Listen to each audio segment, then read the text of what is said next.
दुनिया में माँ को भगवान का दूसरा रूप माना जाता है। माँ एक ऐसा शब्द है जिसके बिना जीवन अधूरा है।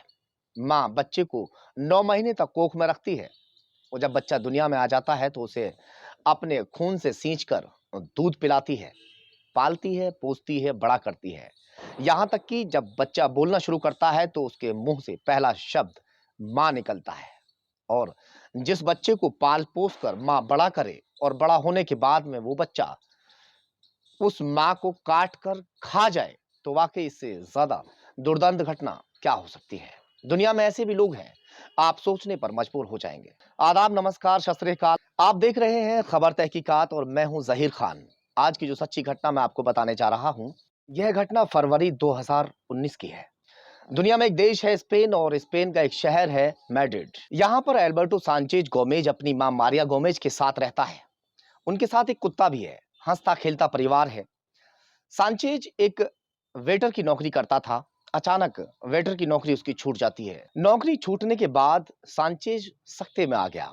घर में पड़ा रहता था। शर्म की वजह से घर से बाहर भी नहीं निकलता था कि बाहर वाले जो लोग हैं वो पूछते थे कि नौकरी कैसे छूट गई, जिसकी वजह से वो घर में पड़े पड़े टीवी देखता रहता था। अचानक उसके दिमाग के अंदर कोई ऐसी बात आती है कि अपनी माँ को मारने का प्लान बनाता है। रात को जैसे ही जब माँ सो जाती है तो सांचेज अपनी माँ के पास जाके सो जाता है। बहुत देर तक सोच विचारी करता है कि मैं अपनी माँ को मारूं या ना मारूं, मगर लास्ट में वो फैसला करता है कि अपनी माँ को मार देगा और उसके बाद अपनी माँ का गला दबाकर उसकी हत्या कर देता है। बात यहीं खत्म नहीं हो जाती। हत्या करने के बाद में अपनी माँ के 1000 टुकड़े करता है और उसे फ्रीज में रख देता है, जिसके बाद में वो लगातार उसको खाना शुरू करता है। जिस वक्त उसको वो पका रहा था तो उस दौरान उसने उसका कच्चा मांस भी खाया। अपनी माँ का कच्चा मांस वो खाता रहा, पका के मांस खाता रहा। जो घर में कुत्ता रहता था वो उसे भी उसका मांस खिलाता रहा। लगातार 2 हफ्ते बीत चुके थे।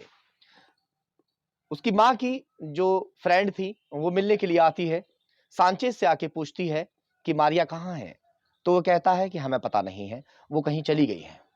जिसके बाद में उसे शक होता है और वो पुलिस स्टेशन पहुंचती है। पुलिस को सूचना देने के बाद मौके पर पुलिस पहुंचती है तो देखती है पुलिस कि वहां पर जो सांचेज है घर में आराम से बैठा हुआ था, टीवी देख रहा था।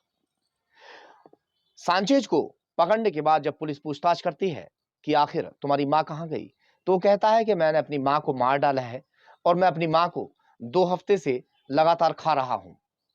फिर अपने बेड पे दिखाता है जो माँ का सिर रखा हुआ था, जिसे चादर से उसने ढक के रखा हुआ था। गर्दन के ऊपर का हिस्सा इस तरह से रखा था कि माँ अभी जिंदा है। दिल भी वहीं पे पड़ा हुआ था और भी कई सारे वहां पे उसके जो पार्ट्स हैं वो पड़े हुए थे। जब उसकी माँ के शव के जो पार्ट्स थे, जो टुकड़े थे, उन्हें पुलिस देखती है, पुलिस के पैरों तले भी जमीन निकल जाती है कि आखिर इतना क्रूर बेटा कैसे हो सकता है। पुलिस बचे कुचे मांस के टुकड़ों को अपने कब्जे में लेती है और उन्हें पोस्टमार्टम के लिए भेज देती है। पूछताछ की तो उसने बताया कि अचानक नौकरी छूटने के बाद में सांचेज घर पर रहने लगा था। नौकरी की काफी तलाश करने लगा था। कई जगह नौकरी के लिए जाता है मगर उसे भगा दिया जाता है। माँ से बेहद प्यार करता था सांचेज और माँ भी बेटे को बहुत प्यार करती थी। इकलौता बेटा जो था, बड़े लाड और प्यार से सांचेज को पाला गया था। माँ कहती थी कि अगर नौकरी मिल रही है तो कर लो, वरना आराम से घर पर रहो, कोई परेशानी की बात नहीं है, आराम से नौकरी कर लेना। अब वो घर पर रहने लगता है। घर पर रहते हुए जब वो घर पर टीवी देख रहा था तो उसके दोस्त उससे मिलने के लिए आते हैं। उन्हें चाय वगैरह पिलाता है। चाय पीने के बाद में दोस्त वहां से चले जाते हैं, जिनको लेकर वो काफी परेशान हो चुका था कि सारे दोस्त नौकरी पर लगे हुए थे मगर वो इकलौता नौकरी पर लगा हुआ नहीं था। अब इस बात को काफी दिन बीत चुके थे, जिसको लेकर अब घर में खर्चे की दिक्कतें भी हो रही थीं। तो एक बार माँ ने टोक दिया, तुम अब घर में पड़े पड़े बोर हो रहे होगे, चले जाओ नौकरी देख लो, कहीं अगर नौकरी मिल जाती है तो तलाश कर लो। ये बात उसे बुरी लग जाती है कि आखिर मुझे नौकरी के लिए माँ ने क्यों टोक दिया, क्योंकि शुरू से कभी माँ ने उसे काम के लिए नहीं कहा था। उसे हमेशा प्यार किया था, लाड़ और प्यार से जो पला था।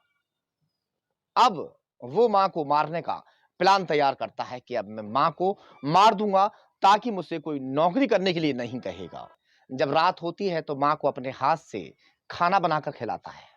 फिर उसके बाद में माँ के पैर दाबता है कि माँ तुम सो जाओ आराम से, मैं तुम्हारे पैर दाबता हूँ। माँ के पैर दाबता है, माँ गहरी नींद में सो जाती है। फिर उसका गला दबाकर मौत के घाट उतार देता है। बात यहीं खत्म नहीं हो जाती। माँ को मारने के बाद में छोटे-छोटे माँ के 1000 टुकड़े करता है। माँ को आरी और चाकू से उसने काट कर 1000 टुकड़े करने के बाद फ्रिज में रख दिया। 2 हफ्ते से घर को लॉक किया हुआ था। माँ के मांस के टुकड़ों को पका-पका कर खा रहा था। माँ की जो फ्रेंड होती है वो मिलने के लिए आती है कि कई दिन से दरवाजा क्यों बंद है। वो अपनी फ्रेंड को आवाज लगाती है। जब अंदर से कोई आवाज नहीं आती तो उसे शक होता है और वो पुलिस को सूचना देती है। पुलिस मौके पर पहुंचती है। दरवाजा तोड़कर जब पुलिस अंदर एंट्री करती है तो उसके पैरों तले भी जमीन निकल जाती है। मांस के टुकड़े बेड पर पड़े हुए थे और उस शख्स के हाथ में भी कुछ मांस के टुकड़े थे जिन्हें वो पकाने की तैयारी कर रहा था। वो उससे पूछती है, जब पुलिस ने पूछा कि तुम्हारी माँ कहाँ है, तो उसने बताया कि मैंने अपनी माँ को 2 हफ्ते पहले ही मार दिया और ये जो मांस है मेरी माँ का मांस है, मैं इसे पकाकर खाता हूँ। मैं अपने कुत्ते को भी खिलाता हूँ। पुलिस उस राक्षस बेटे को तुरंत अरेस्ट कर लेती है। उसके बाद में जो बॉडी के पार्ट्स थे उन्हें अपने कब्जे में लेती है और पोस्टमार्टम के लिए भेज देती है। इसी दौरान पूछताछ में उस राक्षस बेटे ने खुलासा किया कि मैंने अपनी माँ को इसलिए मार दिया कि जिस वक्त मैं टीवी देख रहा था तो मुझे ऐसी आवाज आई, ऐसा संदेश आया कि तुम अपनी माँ को मार दो, तुम्हारी बहुत अच्छी जॉब लगने वाली है और इसीलिए मैंने अपनी माँ को मार डाला। हालांकि वहां की अदालत ने उसे 15 साल की सजा सुनाई है।